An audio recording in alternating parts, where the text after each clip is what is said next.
Hi guys! Maraming nagtatanong at nagtataka paano daw ako natuto mag-forex trading. Meron akong gamit na platform at yun yung nag-guide sa akin saan ba ako pwede mag-trade at paano ako kikita. So ito yung ginagamit ko na AI Manara tool.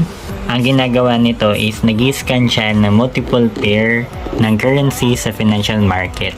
And then, nagbibigay din siya ng trade ideas kung kailan ka papasok at lalabas para maging profitable trades mo. So, dito, nagbigay siya ng entry and then stop loss, tapos yung target 1 and target 2. So, in short, kung pumasok ka sa trade na to, nag-profit ka.